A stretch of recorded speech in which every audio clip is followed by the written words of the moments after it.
Good morning and welcome to the Sunday Morning Sports Podcast. I'm BA. I got along with me here Jack Hirsch and, of course, Keith Engel. Hope you fellas are doing good this fine Easter Sunday. We will be talking directly about the Final Four that happened yesterday. Very good game. Well, one game was pretty good. I don't know about the other game. But, yeah. So we get right into it there.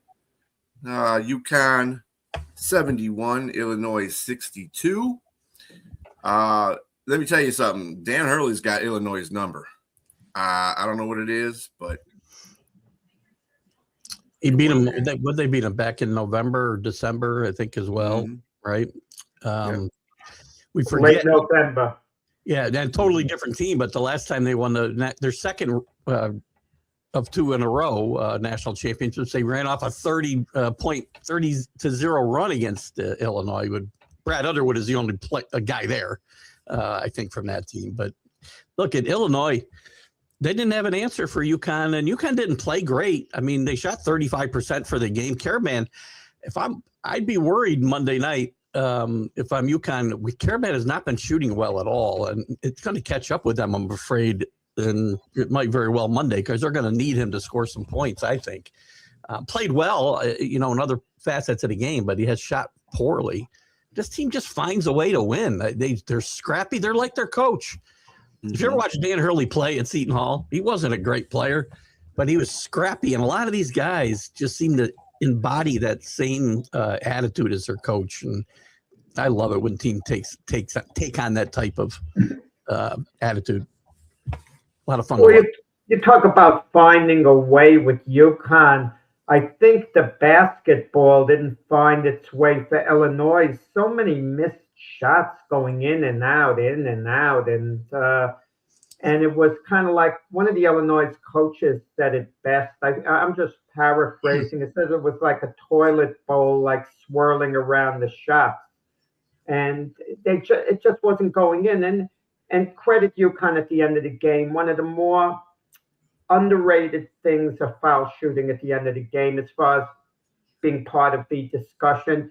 UConn, they made their foul shots at the end of the game. They didn't quite open the door for Illinois. Illinois had a couple of runs. They get it down to 4 points. And you thought, could they actually steal this game after UConn seemed to have control basically the whole way? But UConn never quite let them get that close. It'd be a dagger every time they get to three or something. They come back with a big 3-pointer and just extend that lead some more. And they had an answer every time Illinois made one of those runs. So kudos to them. Kudos to Danny Hurley. I don't think anybody at the start of this tournament, the way they've been playing, Jack, you and I talked a lot about that game against St. John's. We were talking about it just as late as Friday. Yeah. And they have shown no ill effects and they've won some close games. Kudos to them. They've just done a great job here. Yeah, Illinois has played 37 games and failed to score 62 twice. And the team that they lost 62, they only scored 62 against was UConn. So UConn's got their number. Dan Hurley. I'm not a big Dan Hurley fan, but the dude gets results. He's gritty. He's kind of like, to me, he's kind of like Izzo. The team plays as that coach is, and they're just gritty. They just get it done. Yeah, at the end of the game. So I mean, they played a pretty good game, even though the defensive game it was a whole defensive game. Really, nothing was falling for either team for a little while. That's but that's going to happen. Illinois really never got their offense on track through this whole tournament. Really, it was their defense that was really kind of pulling them through and doing it well. But UConn, we forget how good a program UConn is. Nobody's won as many national championships. This will be, if they were to win, they've won 6 since 1999. Nobody's won that many. And I think if they win another one, they're going to tie Carolina all time behind Kentucky and we know who, Danny. You can make an argument that UConn has the greatest basketball program of all time if you combine the men and the women together. Well, The yes. men and the women's program against anyone else's men and women's program, you could say UConn is the greatest university of all time. Mm-hmm. That's fair. That's fair. And go into the next game. I mean, this game, I don't think this game was in doubt for after the first 5 minutes of the game. I have never seen Michigan just destroyed Arizona. I mean, that's the only way I can say it. They were up by 30 points at one point in the game, over 30 points one part of the game. So for a juggernaut, this was supposed to be a juggernaut competition here. And I guess only one team showed up. So listen, yes, one team showed up. I don't diminish what Michigan did, by saying Arizona was that bad. Michigan was dominant. And, I listened to a little bit of ESPN radio this morning as I was getting ready. And, they were talking about how, it was such a stinker. This was supposed to be a late game and a great game. I said, well, it wasn't a great game, but you saw a dominant game. If you like to watch teams that are just like a machine, Michigan was a machine last night and has been, quite frankly, through this whole tournament. If they win Monday night, and it's just still an if, but it's hard to see them losing, we're going to be talking about where they stand in all-time runs. This has been one of the great runs in the NCAA tournament. It's up there with UConn's second run a few years back, and maybe one of the better ones that I've seen in my lifetime as far as runs through the tournament. I'm not saying they're the greatest team, but as far as runs through this tournament, I think they've got like the third or fourth most best point differential through this point of the tournament in history. Played great. No close games. That might be their bugaboo, man. If UConn can be scrappy and keep it close, maybe that gives Michigan a pause. I don't know. Yeah, I mean, what can I say about this game? I mean, going into it, I made a prediction to Keith. I said, no matter who wins this game, the lead's never going to get to double digits. It's going to stay in single digits the whole game. And at the start of the game, it was in double digits. Practically at the start of the game, it's double digits. Michigan's ahead. And you kept waiting for Arizona to maybe make a run. You thought, maybe just Michigan just got off to a great start. This is an outstanding Arizona team, and they were never even in the game. And I don't think it's one of these flukish things where Michigan just happened to make their shots. I think Michigan was flat out better. And watching last night's game, as good as Arizona is, you got the feeling if it was best 4 out of 7, Michigan was going to sweep. They were going to, Arizona wasn't going to beat them at all. They could play again next week, the week after. And Michigan's just flat out better. And I know the UConn mystique, how great it is, and so on. Dan Hurley, they find a way. But does it mean anything come, tomorrow night when they play Michigan? I can't see Michigan having a letdown. If we look historically at some of the great college basketball powerhouses that got upset in the NCAA championship game, we can understand them having a letdown. For example, Georgetown and Villanova. Georgetown beat them twice during the regular season, and they had a letdown. The game was won for Georgetown going into it as far as their mindset. UNLV, when they lost to Duke, they annihilated Duke the year before. Their mindset was, these are the same Duke players, we'll do it again. They won beating UNLV. And Houston against, NC State with all their talent. But I don't think Michigan's looking at it this way against UConn because of UConn's pedigree, UConn's reputation, the Dan Hurley mystique. I think Michigan's going to be really, really, really up for this game. There's no letdown at all. I don't want to see a close game at the end for sure. I mean, again, I don't think this will be close. I really don't. Those other games you mentioned, though, again, I don't know if they're letdowns, though, Jack. I mean, again, to me, that kind of dismisses what the team that won did. The one that was really stands out would be Houston and NC State. But Villanova, Georgetown, that was a great game plan by Raleigh Massimino that day. They held the ball, they maximized their possessions, and they missed like one shot all night. But going into the game, there's a difference. An underdog like Villanova thinks they're going to win the game. They think they can. Maybe they think they even will. A team like Georgetown already has the game won in their mind. I mean, they just got to show up and cash the check. You think basically? You are saying Michigan won't have that mindset because they should. Oh no, they're not going to have that mindset. They're going to be ultra confident. Don't get me wrong. Yeah. But they know they have to go out and grab it because it's UConn. Yeah. If it was Illinois, maybe there would be a letdown. You never know, but not against UConn. You got to remember those other teams you're talking about, except for UNLV, were very high seeds as well. Or, I think Villanova was an 8 seed. And we didn't have as many teams when NC State beat Houston, but they were like the last team in a tournament. I can see taking those teams lightly. You take a number 2 seed lightly, or even a number 3 in Illinois. I don't think Michigan does that. This team, and again, you got a coach who's won, 2 of the last 3 national championships on the other sideline. There's no way. That's what I'm saying. That's why there's going to be no opening for UConn as far as Michigan being a little bit complacent.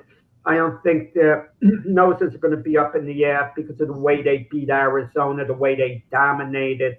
I think they'll be up there scrappy hard. James finally out of the water. Thank God. Worried about you, James. So Michigan had scored 90 points in each of their games, which is a tournament record. So that helps you a lot. And they didn't really play really good. They didn't really have a really good offensive feel in the first half, and they still dominated Arizona. I mean, they just came out there and was just like the old adage that's, stank on, you know what. And they were all over Arizona. And then in the second half, they just came alive with the threes, and they had a better shooting percentage. If you have a team like that that's already playing really good defensively, and then they start scoring, it's hard to stop teams like that. Well, Arizona's inside game was really carried them all year. I mean, they had trouble shooting the outside, and they didn't shoot well last night from 3. Yeah. Michigan just took it away. Those big men were just tremendous on the defensive end of the floor, which started everything else. Yeah, their big guy, he was doing all he could in that match, and they were beating them at the rim. They were taking some shots, and you got to remember, Yaxa went out in this game. He had 2 fouls, and then he got hurt. His ankle got hurt, so he went out. He was out most of the first half. I think this is a team, though, like you said, this is a 9-starter team basically. You got everybody coming off the bench scoring. So McKinney came off the bench and he was on fire. That dude was hitting threes every time he got the ball in the arc. It was good. He shot that mid-ranger. I mean, he was awesome in that game. 25 off the bench they had again last night. I talked about that in the Elite 8. That their bench play might very well be the determining factor here in the Final Four, and they showed again last night. You talked about McKinney, and Gale had some big shots as well. So, but Morrow is the best player on the floor. So when Lindenberg went out, Morrow just took over that game in my mind. UCLA might miss him, Danny. Yeah, Morrow is like the unsung hero for the Wolverines right now. Good morning, gentlemen. My apologies for being late. I just wanted to say that to everybody and the people out there. Oh, you're good, brother. You're good, brother. Happy Easter to you. What was your views on this game? I would just say that Michigan just looks dominant. I was surprised by the score. I really wasn't thinking. I thought it was going to be a lot closer than this because Arizona was a pretty good team. Michigan has a lot of bigs, and so I think that's going to be a problem for UConn. But I mean, I don't want to go back, or I know you guys probably talked about the game already, but Michigan might be the problem. And then I'll be honest with you, that'd be the team that I'm probably going to choose to win.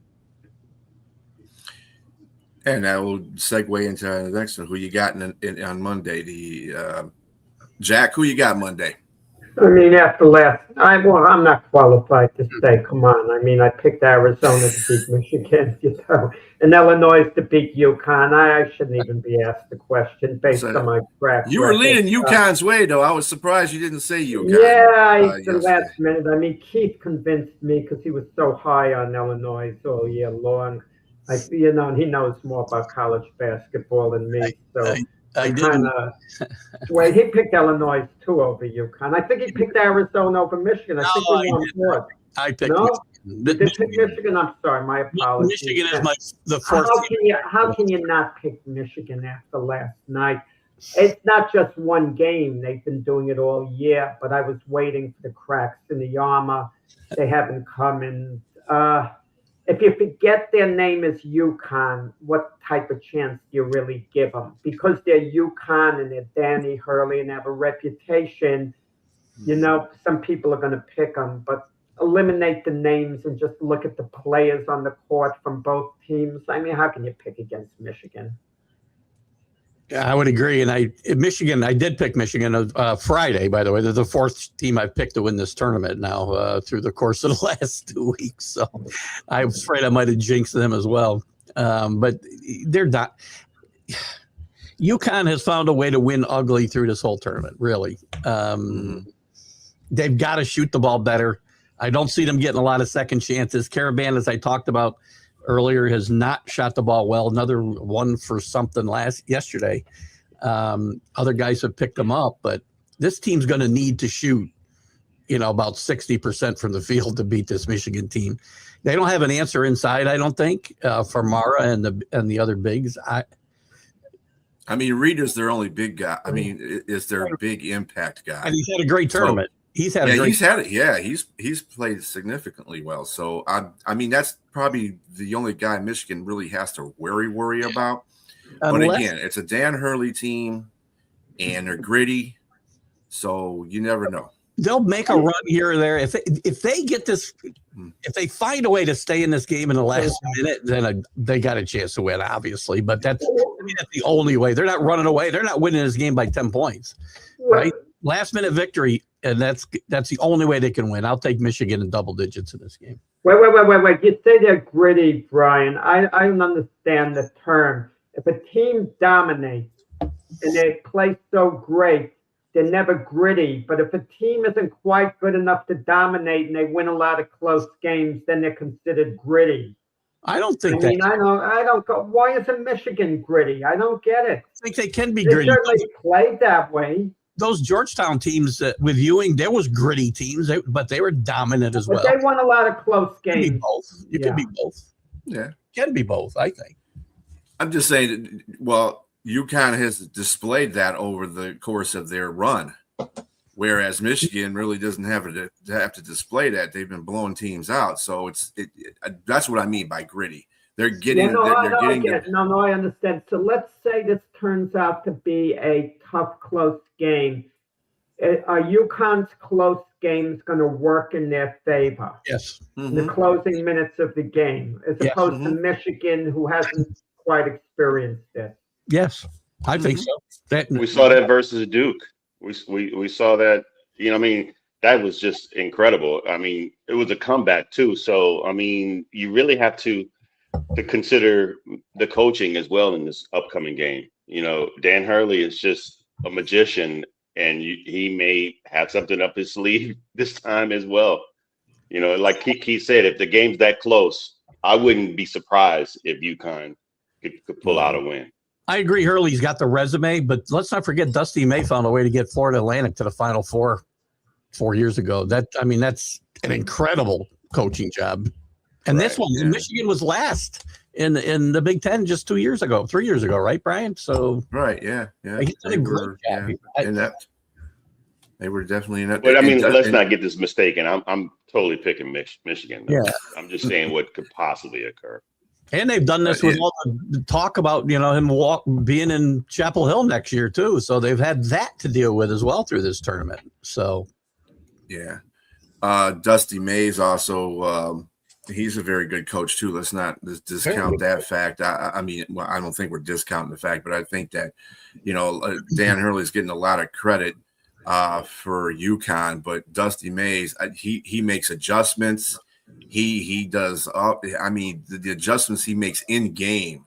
I'm not talking about after the half. I'm talking about in game adjustments are just, sometimes are just mind blowing because, Arizona tried to trap him yesterday. I was like, really, what kind of weak trap are you guys setting in this? And it was just bad. I was like, this is like, we want to trap, but it's just, I like Michigan's chances in this one. Although if it's a close one, I have to agree with everybody. It's going to be in UConn's favor. Definitely going to be in UConn's favor.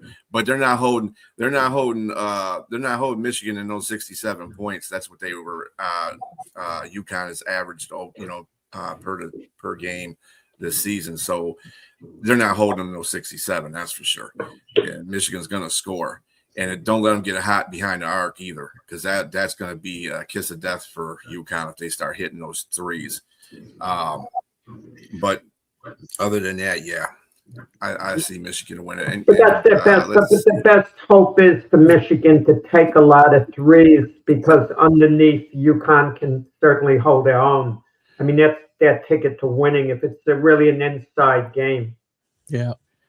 Yeah, that's another thing too. The Big Ten has really had a really good showing in this tournament, and I think the tides are changing with the dominance of the SEC versus the Big Ten. I don't know. There's a lot of good teams in the SEC based on combining everything together, but you got to remember the Big Ten's got a lot of combinations of schools in there too.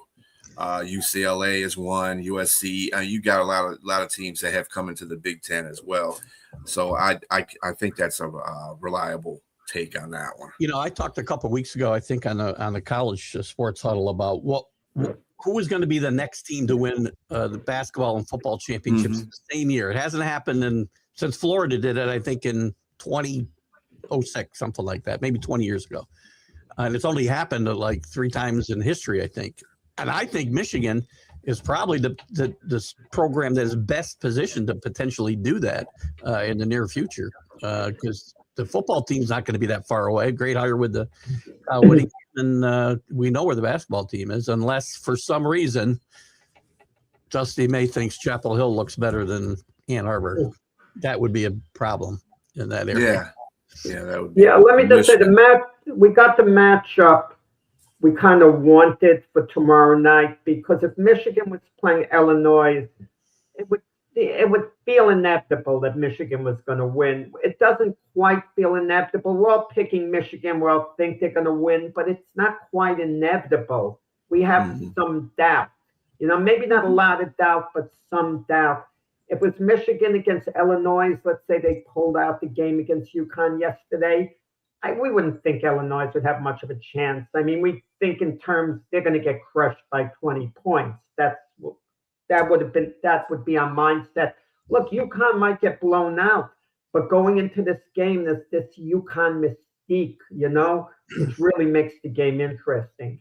7.5. Michigan. Spread, by the way, I was surprised I saw the spread this morning. I thought it'd be a little bit lower, but 7.5 that's a pretty line for the final. Against UConn. I don't like that either, because that's almost setting you up for failure. That's what that's doing. I don't like that spread.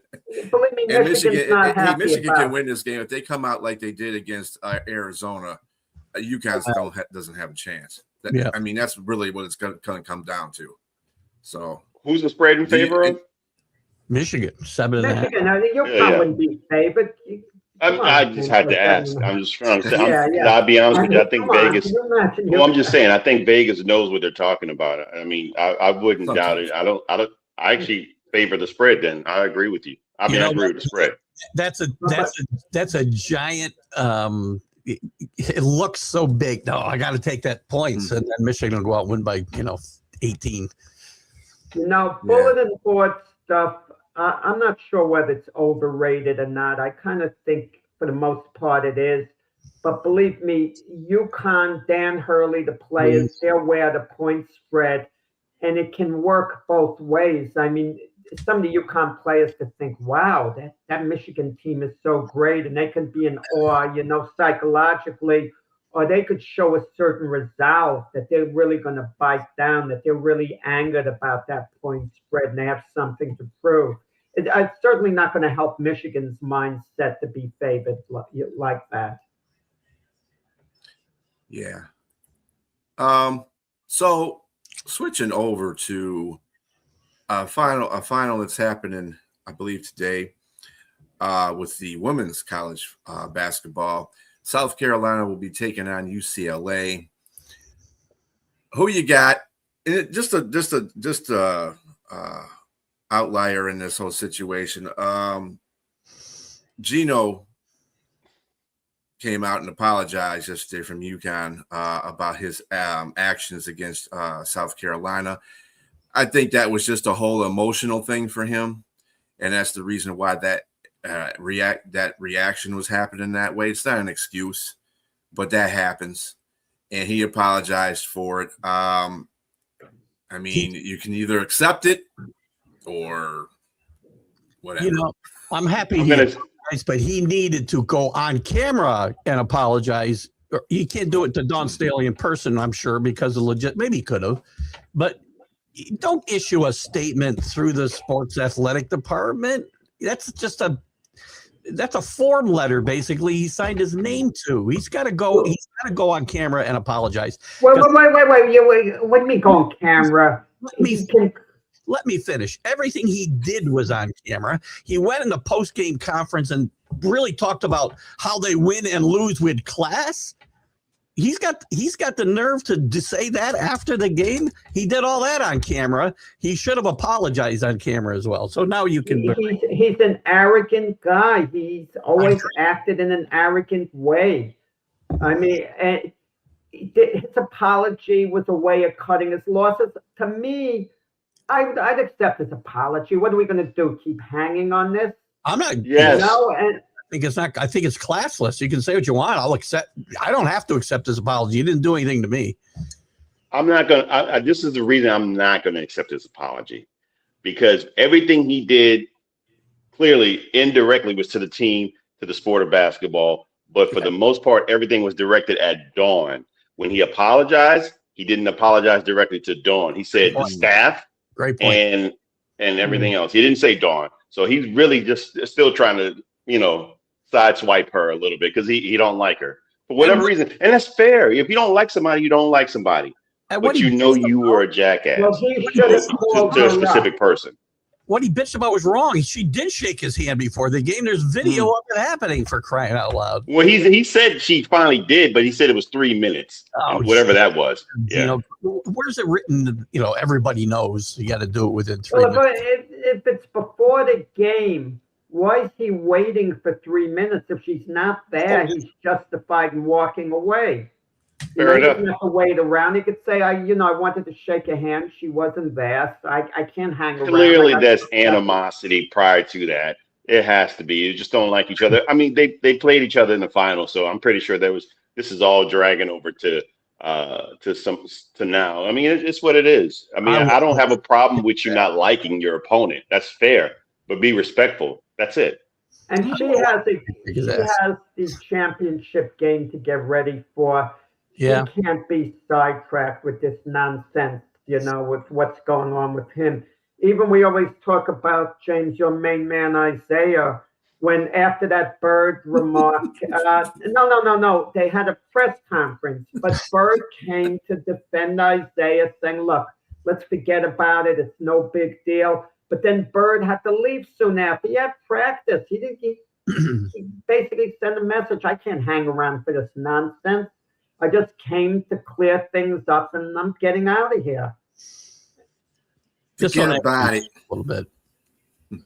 Anyway, who do you guys got in this game? South Carolina, UCLA. South Carolina, of course, we already know they pretty much handed UConn a butt whooping in that game. UCLA did a pretty good job against the original number one team in the country at the beginning of the season, Texas. Yeah. I'm sorry. I like South Carolina in this game. I think they're playing really way above the rim. For no other reason than I'm going to root for my good friend Danny Fuller's favorite college team, I will take the UCLA Bruins. I think they got a fighter's chance here, and Carolina's not as good as they were when they did win the national championship last time, but they're obviously a good team. But I'm going to take UCLA today. I mean, it's hard to bet against Dawn Staley. I mean, any team that beats UConn certainly has to be favored to beat UCLA. So I'll go with South Carolina. I could see either team winning tonight, but I'm definitely going to go with South Carolina. I just think that there's a lot of bulletin board material to just win and not even give any type of credence or allow themselves to be bothered by what happened the other night. There's another little element to what we were talking about a moment ago, with Gino complaining about Dawn Staley, the calls to this and that. They're playing tonight, South Carolina. The officials are going to be conscious of that. And if some calls seem to be going South Carolina's way, it's as if Gino is lurking in the background saying, you see, I told you so. UCLA is getting screwed the way we were. There was a lot of that little mindset that some are going to have. And believe me, the officials are going to be aware of it, what went on. Gino's remarks. Gino forgot all those years that the calls went his way. So maybe, Of course. But I'm just saying that might gently factor into tonight's game. I like Gino. I had I lost a lot of respect for Gino Friday night, quite frankly. I think it was classless. I mean, over something that's how he's always been. Nonsense. I'd never liked his arrogance necessarily, Jack, but I had some respect for him and what he'd done at that program.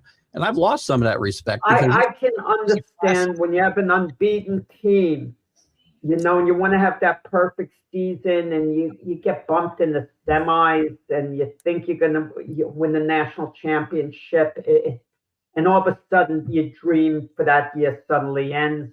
It's tough to take, especially when you have a favorite team like UConn.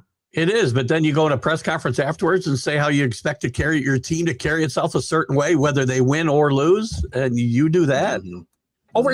It's over something so trivial as well, by the way. No, and you say you want him to apologize to Dawn Staley. Yeah. Gino was apologizing over his overall conduct. Okay, that's why I said I'd accept his apology. He might still feel that way about Dawn Staley, that she was getting all the calls that someone else wouldn't be getting, but he shouldn't have complained to Dawn Staley about it. That's the thing. But it was bad. I never thought much of Gino, how he conducted himself, Danny. So this didn't shake me up to a big degree. I mean, I just think the real Gino was there for everyone to see. Yeah, what's going on with the UConn coaches in the first place, both the women's and the men's? Danny Hurley said yesterday he's been a bad influence. You know what Danny Hurley did yesterday? Wait. After the game, a couple of things he did. He put his head near one of his players, and subconsciously he put his head on the shoulder near the chin. So I think that thing he did with the official, he didn't do anything conscious to try to send a message after the Duke game. That's just Danny Hurley's body language. It just looked bad. It just looked bad, but I don't think it was anything at all. I don't even think he knew it was an official. It was a guy standing. Yeah, it could have been you, Keith. He would have put his head right on you, and it would have looked like he was headbutting you. Sweat all over me. He's going to have a problem, I'll tell you right now. Well, from the college ranks to the NBA, let's congratulate the Pistons. They clinched the number 1 seed in the Eastern Conference with a 116-93 win over the Philadelphia 76ers last night. And we're going to get to the Philadelphia 76ers too, and Milwaukee at the same time. This is good for the Pistons. They're doing it without Cade Cunningham. And then they've kind of done it without in and out of their star players over the course. A lot of people said, well, once Cade Cunningham was out of there, they were done. Yeah, okay, whatever. So I expect them to do well in the playoffs. I still think there's even any Eastern Conference champion, whether it be the Pistons or Boston, that's kind of who I'm picking between. They're not going to beat the Western Conference. I'm just I just can't pick the Eastern Conference to beat the Western Conference in this particular situation. Not this year, but well, it's good that they clinched. It's good since 2007, as a matter of fact. It's the first time they've clinched. Wow. Brian, when is Cade expected to come back? He's got one more week, probably Wednesday. They're going to reevaluate him again. He was evaluated on this Wednesday, and they gave him an extra week. So, of course, that takes away from the fact he can't win any awards because he hasn't played 65 games. So, it is what it is on that one. That's an injury, though, can't they? I thought that was. Thanks, Danny. I appreciate that. Well, it's the rules now, Keith. They've taken out Luka Doncic. They've taken out Edwards. They've taken out a few other players that just I like the rules now. I mean, to me, it's going to stop load management. It's going to put a slight into load management. You need to stop load management, but you can't do it in a case where the best players in the league are going to have a chance to be considered for the MVP. It'll be like the Pro Bowl pretty soon. You're going to have a guy coming off the bench that's the MVP of the league for crying out loud. But I think a lot of these guys are going to start playing more games now. Yeah. I think that's the big thing because they are load speaking managing, of players. So. Players playing games here, Embiid and Giannis situations are getting way out of hand right now. Embiid is PO'd at 76ers because he wanted to play Wednesday against the Wizards. That didn't happen. He didn't play last night against the Pistons. So he's like, I could have played. I said I wanted to play. Giannis is on a whole different plane with Milwaukee. That's just a bad. He's gone. He's gone from that team. Why is it? Those are different. Milwaukee wants to keep Giannis healthy because they're going to trade him in the offseason. So that's their goal. Sixers want to keep Embiid rested for the playoffs, and the Sixers have been playing really well. They've been playing really well, the last few But weeks. Giannis dry snitched on his team. He sure did. The what? But the He Sixers, snitched. He sung like a canary. Usually a player, if they're going to do that, it's probably an agreement between the player and the team to not really say anything. He's just discontent. The same thing. Well, you praise a guy like Max Crosby because the Raiders wouldn't let him play because he wants to play, and you'll say, "Oh, what a competitor!" and you'll be mad at the Raiders. I mean, Embiid wants to play. He doesn't want to get injured. He feels good enough to play. Let him play. You can't have it both ways. Complain about load management, and then when For sure. I agree. I agree. Yeah.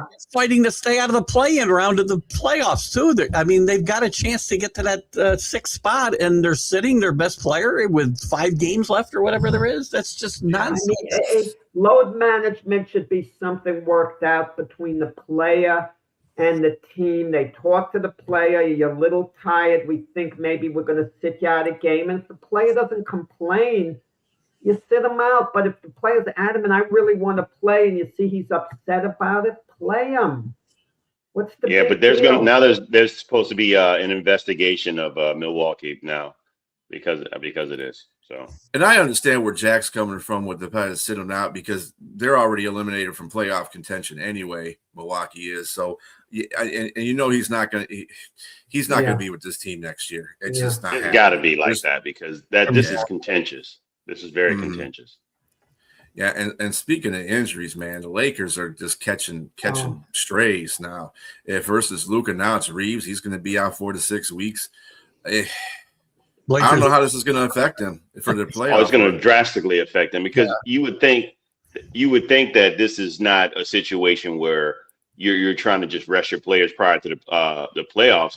But I think that in the Lakers case, I mean, wouldn't LeBron be the guy you're trying to rest? I mean, so now he's got to be the player that's playing right now, because these are legit injuries. These are actual legit injuries. And so hamstring is the biggest one you got to be concerned with. A grade 2 hamstring strain on Luka Doncic. And so, because he's your guy, he's your main guy, even if they're already deficient defensively. So it's really going to be a problem. I think they might be a 1 or 2 second round exit. One and done now. Seeding 2, they're the 3rd seed right now, but they're only a half game ahead of Denver, who's 4th. So Denver probably passes them now. Yeah. That would be my thought. because no Luka, no Austin Reeves in there. And there's only 5 games left to play for the Lakers, but they're only 2 games ahead of Houston. I don't know how that might wind up in a tiebreak, and that would be a 5th seed. So, I mean, there's still something at stake for the Lakers. I don't know how the seeding would directly affect them, because sometimes teams don't mind dropping down a seed or so because it could help them in the first round matchup. So I don't know, but the way this is going to work out for LeBron now, LeBron's got to be the man for the time being. I mean, what are they going to do? 41-year-old man who probably needs to reserve his energy, and you got your two first options are out. Yeah. By the way, don't forget who's been singing Denver's praises here and tell them to watch out. They beat Wemby and the Spurs last night. Great game out of Jokic again. Great game. This team is peaking at the right time. Yep. Yeah. And this is after Victor. He came off of 2 41-point games in a row too, and he still got 34 points. I mean, the dude. And I'm going to say this because I say this to people all the time, San Antonio fans in general. I said, you guys are cheating. Is 7'4" guy with a 10-foot wingspan. Come on, that's cheating. That is cheating. That dude. Now, being in the MVP race, do you give him any? Do you think he can win the MVP? Well, there'll be nobody else to vote for pretty soon. So yes, he probably can if people aren't playing and dropping like flies. Yeah. I mean, there's still SGA is still out there, so. I think it's still SGA's to lose as long as he doesn't drop out. What are you going to say, Jack? No, I didn't mean to cut you off with my expression. Take each guy off his team and see what happens to him. Take Wemby off San Antonio. They're going to lose more games than they win during the regular season. Okay, take SGA off OKC. They're still going to have a good team, even without him. Not a championship team, but a good team. Mm-hmm. Yeah, and that was a Herculean game. I agree with Danny with that last comment. 4 games matter. That was a Herculean game for Denver. I still think San Antonio is a better matchup, a better team. So and just there's just way too many players on that team, man. Now experience does matter. Experience does matter in the playoffs. I would say that they've never been there, but man, biggest negative for the Spurs, right? Wemby has what a lot of the greats you've seen has. I mean, he has that is a killer instinct, and he has fire, man. And so I think he'd be a great matchup. As you saw, they both were lighting it up. They both were lighting it up. It took the last minute shot who had the ball. With Jokic. And so I really think if they had to be in the series together, I would take San Antonio of the two. I still would take San Antonio. I'm going to take Denver because as much as you're talking about Wemby and the fire, these guys know it's probably their last chance. This is probably their last chance. They're not going to get another shot at that ring, and I think that could be a determining factor in one of these big series. Any injury to one of these old guys, so it's all over. We know that too. Jokic is he's just a name. Keith, your Shakespeare stuff, it sounds good. What I say? To the average listener, they buy it. But come on, give me it. What I say on the panel. Oh, this is their last chance. Denver's putting everything they have into winning this championship. What about the other teams? They're putting everything into it the same way. This goes. Hey, Jack, this goes to your Super Bowl window closing theory. Yeah, team's trying to win a Super Bowl, so nobody's Super Bowl window is closed. I'm going to tell you this: every team in the NBA this season who has a legitimate chance of winning the championship this year, their window is closing quick. Because come next year, San Antonio is going to win the NBA title, and they're going to win it the year after that. And they might win it this year, San Antonio, but the window is much more open to the rest of the NBA this year of ousting San Antonio. It's not going to be that much open next year. Listen, can I go back? Did Jack call me Shakespearean a second ago? Yeah. Yes. Wow. Nobody's ever done that. That's a first for me. It's It's a compliment, sir. Yes. Yeah, kind of. It was kind of maybe, yeah. You could take it a few different ways. I love how you withdraw from that whole situation. So you're going to go to your next segue in your show, Keith, to be or not to be. Right. Oh, thank you, Jack. Hey, What that did fits you- right in with the stream of conscious now, doesn't it? Okay. For today's Easter viewing pleasure, you have the Suns going to play the Bulls, the Wizards playing the Nets, the Raptors playing the Celtics, the Grizzlies playing the Bucks, the Pacers playing the Cleveland team, Cavaliers, Hornets at the Timberwolves, and the Utah team is going against OKC. The Magic at the Pelicans, the Lakers at Dallas, the Clippers at Sacramento, and the Rockets at Golden State. So that'll be your slate of games for today. Moving on to the major leagues. Let me tell you something. One guy that did an absolutely great job yesterday, he robbed 3 home runs. No. 3 home runs off of 3 big name players too on Seattle. Yeah. Okay, the dude was just Joe Adele. That's his name for the league. I think he leads the league in stolen home runs since like 2020 too. As well, he's done a lot of things. He's a good player on a bad team. Yeah. He stole a home run from Cal. He stole a home run from Josh Naylor. He stole a home run from J.P. Crawford. All those guys are big hitters on that team. And the last one, the J.P. Crawford one, was just really spectacular. So, hey, kudos out to him. He won that game for him. They won 1-0, so that would have been 3-1 at least. Other than that, though, everybody's on par in the MLB. And today we have the Cardinals going against the Tigers. By the way, JV is out. That's Justin Verlander for all you. He's out with a butt hurt muscle, whatever the heck that's old age stuff. What? What? Yeah. What did you say? He's got a hip flexor or something that's going on with him. My butt feels fine. I don't like this. That's not what you want to say on the live. Anyway, Montero is coming in for him today to pitch. That's the Cardinals-Tigers game. Cubs are going to the Guardians, the Indians. The Orioles are going to the Pirates.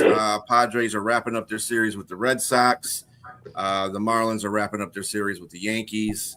The Dodgers and the Nationals are playing. That's like a scrimmage for the Dodgers. The Blue Jays are going to the White Sox. The Rays are taking on the Twins. The Brewers are taking on the Rockies. The Reds are taking on the Rangers. The Phillies are taking on the Rockies. The Royals, that's what I meant. Brewers over the Royals, my bad. The Mets are over the Giants. Mets are playing the Giants. The Astros are playing the Athletics. That should be that's becoming a good series there because it's a miniature battle of first place at the beginning of the season here. Seattle's taking on the Angels. The Braves are taking on Diamondbacks, and the Cubs are taking on the Guardians again. Doubleheader. So there's your games for Easter for the major leagues. As far as the NHL goes, Florida Panthers have been eliminated from playoff contention, so we will have a new Stanley Cup champion. That's sad. Not really, but it is. Anybody's got any views on that?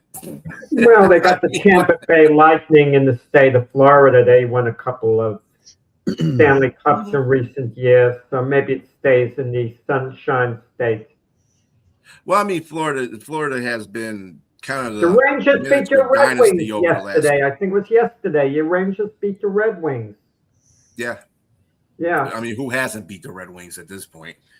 It's about the only team the Rangers have beaten a while. You think of loyal fan bases. It goes city to city, but New York Ranger fans are incredibly loyal. They're in a rebuilding process now, but there's not that much discontent. And there's a lot of frustration in the same building at Madison Square Garden with Knicks fans, but they're tremendously loyal. I mean, they support the team to the hilt.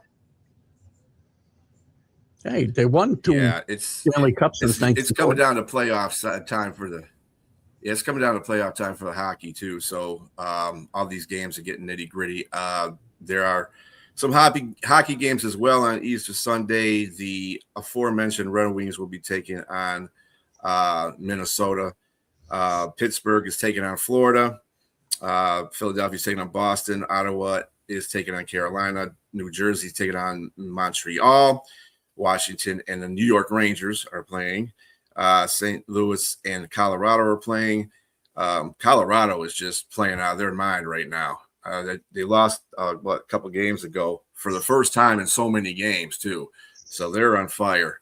I think they really have the upper hand in winning the Stanley Cup themselves. So we'll see what happens with that, because in Stanley Cups, it's not like a lot of teams we see in the playoffs or in any other playoff sports, because anything can happen in a 7-game series in hockey. So the puck can go a different way. You can have a bad goaltender experience, whatever may happen. So, but I think Colorado is at the top of their game.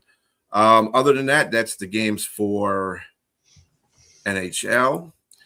Anybody else have any other sporting news they would like to get out before we leave this? No. Masters, nobody cares about the Masters here but me, but no Phil and no Tiger in the Masters this year. First time I can remember.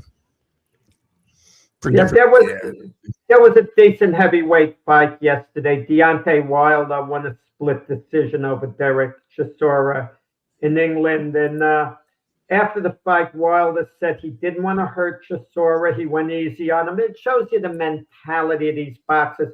He won a split decision in the fight that most people thought could go either way. In the fight ended, it was that close. But they gave Wilder a tiny edge, and he says he was going easy on the guy. I can't take the mentality of these fighters and these personalities. And Deontay is always a friendly guy, but he has to be delusional. You come that close. Is he close to 40 now, Jack? Yeah, he's 40. Chisora was like 42. Old guys, but they put on a great show, though. And Wilder showed he had a little more left in the tank than I thought. He's not the fighter he was, but he's got an incredible heart. The two of them, both of them, and they put on, a very entertaining fight. And now I think Wilder, there's a reasonable chance he might go on to fight Anthony Joshua now. Might be a viable fight that could finally be made. It was supposed to be made a lot of years ago, but Anthony Joshua, through his promoter Eddie Hearn, kind of ducked Wilder during that time. But now they might feel, he's a lot less risky. It's still a risky fight, though, that they might take. Are we haven't hearing anything about the Pacquiao or not? Is it Pacquiao? Oh, Floyd Mayweather, signed the contract to fight Manny Pacquiao on Netflix in September, and it's supposed to be a real fight, which astonished me that Mayweather would risk his unbeaten record.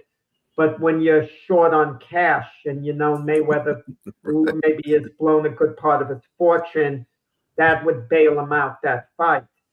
So he's reportedly got a big advance on that fight. And now Mayweather's going around saying it's just an exhibition. And Pacquiao's people are furious, saying they have a contract saying it's a real fight. It's not an exhibition. Pacquiao doesn't want an exhibition match. It's a real fight. And the truth of the matter is, if it's a real fight, it's intriguing, even though they're old geezers, because Mayweather's putting his unbeaten record on the line, and the two names are magical. But if it's an exhibition, who really cares that much because the result won't go in the book no matter what happens. So now they're threatening to sue Mayweather in New Orleans. It'll be interesting to see how it plays out. We complain about the time of those fights, Jack. If these two old guys fight, they might fight at 2:00 in the afternoon on a Wednesday. I might be able to catch this live. Right. Jack, I got a question regarding those two. Isn't it kind of a situation where there's an asterisk for Mayweather as well because he sort of dodged Pacquiao when he was more in his prime? Well, it was mutual. The fight got delayed by 5 years, that much, where they could have fought when they at the absolute prime, and they fought when they were little past it. It was promotional stuff. Mayweather could be stubborn. He always had alternative opponents to fight, not at the same big money, but good enough. And Pacquiao was promoted by Top Rank Bob Arum, who formerly promoted Mayweather. They had other opponents to match Pacquiao with. They finally fought after 5 years because they had no one else to fight. They ran out of options. So they finally had to fight. And it went on like at 1 a.m. It started, East Coast time. It was ridiculous, absolutely ridiculous. And they charged like $99.99, $100 for pay-per-view. And then people would complain they were getting ripped off, this and that. But when they fought the first time, it was like they were having like a Super Bowl party type atmosphere. Saturday night, people had company over. It was more like an event in that sense. But people left all upset about it. What a lousy fight. And I said at the time, those same people are going to be back if they ever fought again. And a lot of them will be, even all these years later, as old guys. The question I want to ask you too, Jack. So if it's a full fight, if it's an actual fight, do the contract payouts differ if it's exhibition or a real fight? No, it won't be.